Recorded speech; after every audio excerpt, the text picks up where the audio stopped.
First year के computer science के chapter number 1 का स्टूडेंट्स ये हमारा आज का लास्ट टॉपिक है। नेक्स्ट वीडियो से हम चैप्टर नंबर 1 की एक्सरसाइज और शॉर्ट क्वेश्चन को देखेंगे। आज का हमारा टॉपिक है सॉफ्टवेयर डेवलपमेंट टूल्स के बारे में। सॉफ्टवेयर डेवलपमेंट के अंदर स्टूडेंट्स जब कोई किसी सॉफ्टवेयर को डेवलप करता है यानी कि उसकी कोडिंग करता है, तो कोडिंग करने के लिए उसको डिफरेंट सॉफ्टवेयर चाहिए, डिफरेंट प्रोग्राम्स चाहिए। तो उन प्रोग्राम और उन सॉफ्टवेयर को स्टूडेंट्स हम टूल्स कहते हैं, सॉफ्टवेयर डेवलपमेंट टूल्स कहते हैं। जैसे कि इसको एक एग्जांपल से समझते हैं। जब अगर मैं आपसे कहूं कि आपने एक ऐसे लिखना है इंग्लिश में, तो आप उस ऐसे को रजिस्टर के ऊपर नोट करेंगे, तो रजिस्टर आपका टूल हुआ। बिल्कुल इसी तरह से जब सॉफ्टवेयर डेवलपर सॉफ्टवेयर को डेवलप करता है या उसकी कोडिंग करता है, तो उस कोडिंग को लिखने के लिए, उसको एडिट करने के लिए, उसको डीबग करने के लिए कोड को, उसको एक सॉफ्टवेयर चाहिए होता है, एक एप्लीकेशन चाहिए होती है। तो उस एप्लीकेशन को, उस सॉफ्टवेयर को स्टूडेंट हम सॉफ्टवेयर डेवलपमेंट टूल कहते हैं। अगर हम इसकी डेफिनेशन की बात करें तो students, these are the programs और applications that help in software creation. These are used to write, edit, test and debug the code.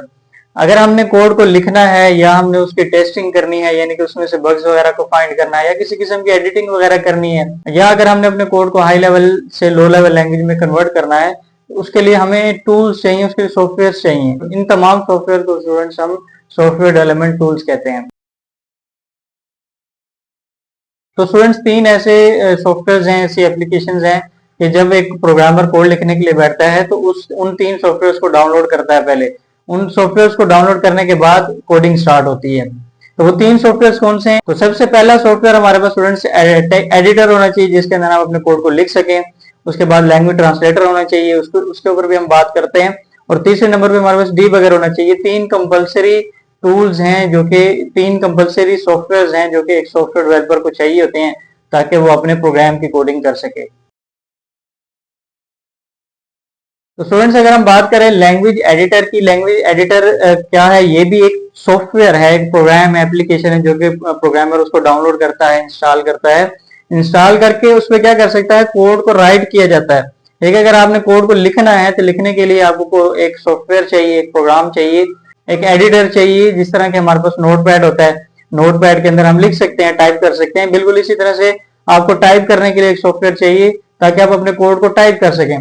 तो उस सॉफ्टवेयर को, उस प्रोग्राम को स्टूडेंट्स हम लैंग्वेज एडिटर कहते हैं। Software that help programmer to write, edit code in programming language.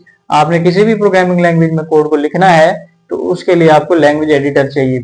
अगर हम इसके एग्जांपल की बात करें तो एक हमारे पास होता है कोड ब्लॉक होता है, उसके अलावा नोटपैड होता है, वीएस कोड। ये तीन सॉफ्टवेयर हैं, लैंग्वेज एडिटर्स हैं, जो कि जिनके अंदर आप अपने कोड को लिख सकते हैं।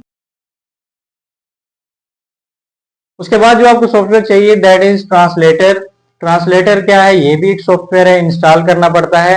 किस काम के लिए? कि हम जो कोडिंग करते हैं, प्रोग्रामिंग लैंग्वेज के अंदर जो कोडिंग करते हैं स्टूडेंट्स, वो हाई लेवल लैंग्वेज होती है। अब हम एक बात शुरू से पढ़ते आ रहे हैं कि हमारे कंप्यूटर को सिर्फ और सिर्फ बाइनरी लैंग्वेज या लो लेवल लैंग्वेज अंडरस्टैंड करता है, उस पर प्रोसेस करता है। तो हम क्या करते हैं? अपने कोड को, अपनी प्रोग्रामिंग लैंग्वेज को हाई लेवल लैंग्वेज में लिख लेते हैं। ठीक है, वो C++ भी हो सकती है, वो पाइथन भी हो सकती है, कोई भी हाई लेवल लैंग्वेज हो सकती है। फिर हमें उस हाई लेवल लैंग्वेज को कन्वर्ट करना पड़ता है लो लेवल लैंग्वेज में। सारे कोड को लिखने के बाद हम उसको कन्वर्ट करते हैं। तो कन्वर्ट करने के लिए भी आपको एक सॉफ्टवेयर चाहिए, तो उसको हम कहते हैं स्टूडेंट ट्रांसलेटर। अभी ट्रांसलेटर की डेफिनेशन क्या है? Software that help programmer to convert the high level language into low level language. अब इसके स्टूडेंट्स हमारे पास दो टाइप्स होती हैं, एक होता है इंटरप्रेटर और दूसरा कंपाइलर। ये दोनों सॉफ्टवेयर स्टूडेंट्स आपके पास ट्रांसलेटर ही हैं, हाई लेवल लैंग्वेज को लो लेवल में कन्वर्ट करते हैं। लेकिन इनमें एक बेसिक सा डिफरेंस है, हल्का सा डिफरेंस है। और डिफरेंस ये है कि इंटरप्रेटर जो होता है हमारा, वो हमने अगर जो कोड लिखा है वो लाइन बाय लाइन लिखा है। अब ये इंटरप्रेटर क्या करेगा? एक लाइन को कन्वर्ट करेगा, फिर उसके बाद दूसरी लाइन को कन्वर्ट करेगा, फिर तीसरी लाइन को कन्वर्ट करेगा। मतलब लाइन बाय लाइन हमारे कोड को, हाई लेवल लैंग्वेज को लो लेवल में कन्वर्ट करता है। जबकि कंपाइलर क्या करता है? इस सारे कोड को एज अ होल कन्वर्ट कर देता है। ठीक है, और उसके बाद हमें उसकी आउटपुट शो होती है। तो डीबगर भी एक सॉफ्टवेयर है, एक एप्लीकेशन है जो कि एक प्रोग्रामर को चाहिए होती है ताकि वो अपने कोड के अंदर से जो भी एरर्स हैं, उसके बग्स हैं, उनको फाइंड कर सके। अब डीबगर क्या होता है कि हम इस सॉफ्टवेयर को जब अपने कोड पे रन करते हैं, ये सारे कोड को रीड करता है और उसमें से कोई भी एरर होता है, किसी भी लाइन में या किसी स्टेटमेंट में एरर होता है, तो वो हमें ये डीबगर सॉफ्टवेयर हमें वो लाइन नंबर भी बताता है, स्टेटमेंट भी बताता है, और उसके अलावा हमें एरर का भी शो कर रहा होता है कि इस लाइन के अंदर, इस स्टेटमेंट के अंदर आपको ये एरर है। तो debugger is a software that help programmer to find and fix the bugs. तो बग्स का मतलब होता है स्टूडेंट्स एरर्स। अगर कोई प्रोग्रामर बग्स वगैरह या एरर्स वगैरह मिस्टेक्स हो जाती हैं प्रोग्रामर से, तो वो डीबगर सॉफ्टवेयर की मदद से वो अपनी तमाम मिस्टेक्स और बग्स को सॉल्व कर सकता है। अब इसके अंदर एग्जांपल आ जाती है हमारे पास विजुअल स्टूडियो कोड भी हमारे पास डीबगर है, बेसिकली आईडीई है। आईडीई क्या वो हम आगे जाके देखते हैं। उसके बाद जीएनयू एक ऐसा डीबगर है, एक सॉफ्टवेयर जो कि हम सी प्लस प्लस को कंपाइल करने के लिए इस्तेमाल करते हैं। ये तीन सॉफ्टवेयर हैं स्टूडेंट्स जो कि एक प्रोग्रामर को चाहिए होते हैं। इनके बगैर एक प्रोग्रामर जो है उसके लिए कोड को लिखना मुश्किल हो जाता है। तो अब हम क्या करते हैं स्टूडेंट्स, के बजाय इसके कि अलग अलग सॉफ्टवेयर को डाउनलोड करें, हम एक ऐसा सॉफ्टवेयर डाउनलोड कर लेते हैं, कि ऐसा पैकेज डाउनलोड कर लेते हैं जिसमें ये तीनों सॉफ्टवेयर ऑलरेडी इम्बेड होते हैं, उसके अंदर इंस्टॉल्ड हुए होते हैं। तो ऐसा सॉफ्टवेयर एक ऐसा कॉम्प्रिहेंसिव सॉफ्टवेयर होता है, एक इन्वायरमेंट होता है जिसके अंदर ये तीनों लैंग्वेज एडिटर, उसके बाद लैंग्वेज ट्रांसलेटर, डीबगर, ये तीनों सॉफ्टवेयर एक ही सॉफ्टवेयर के अंदर डाउनलोडेड होते हैं, इंस्टॉल्ड होते हैं।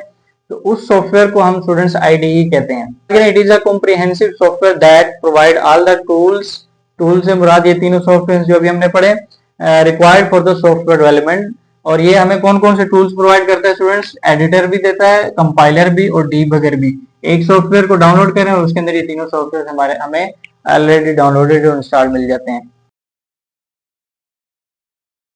स्टूडेंट्स आईडीई एक ऐसा सॉफ्टवेयर जो हम ऑफलाइन डाउनलोड, इंटरनेट से डाउनलोड करते हैं और अपने कंप्यूटर के अंदर चलाते हैं। विदाउट इंटरनेट भी हम इसको यूज कर सकते हैं आईडीई को। लेकिन कुछ ऐसे सॉफ्टवेयर होते हैं जो कि हमें ऑनलाइन मिल जाते हैं, या मतलब कुछ ऐसी वेबसाइट्स होती हैं जो कि इंटरनेट पर हम चला सकते हैं। अगर हम अपने कंप्यूटर के अंदर डाउनलोड नहीं करना चाहते तो हम ऑनलाइन भी उनको यूज कर सकते हैं। तो कुछ ऐसी वेबसाइट्स हमें मिल जाती हैं जिसके अंदर हम अपने कोड को लिख सकते हैं, राइट कर सकते हैं, डिबग कर सकते हैं, बजाय इसके कि हम कोई सॉफ्टवेयर को अपने सिस्टम के अंदर इंस्टॉल करें। तो हम कहते हैं जी ऑफलाइन भी हमारे पास प्लेटफॉर्म्स मौजूद हैं और उसके अलावा ऑनलाइन प्लेटफॉर्म्स भी हैं। अब ऑनलाइन कौन कौन सी वेबसाइट्स होती हैं? जैसे कि हमारे पास प्रोग्रामिज एक बहुत ही फेमस वेबसाइट है, और उसके अलावा रैपलिट को भी आप यूज कर सकते हैं। देन स्टूडेंट्स यहाँ पे हमारे पास एक शॉर्ट क्वेश्चन बनता है। ये शॉर्ट क्वेश्चन के तौर पे इंपॉर्टेंट है कि सोर्स कोड रेपोजिटरी का क्या मतलब है। सोर्स कोड रेपोजिटरी का मतलब होता है स्टूडेंट्स के हमें कुछ स्टोरेज मिल जाए, ऑनलाइन स्टोरेज मिल जाए जिसके अंदर हम अपने कोड को सेव करके रख सकें। अगर हम अपने कोड को ऑनलाइन स्टोर करना चाहते हैं और उसको जो है वो महफूज करना चाहते हैं या दूसरों तक ऑनलाइन शेयर करना चाहते हैं, तो उसके लिए हमें फिर source code repository. Source code का मतलब है कि वो कोड जो आपने लिखा है, और रेपोजिटरी का मतलब है स्टोरेज, कि आपको कुछ ऐसी स्टोरेज मिल जाती है ऑनलाइन जिसके अंदर आप अपने कोड को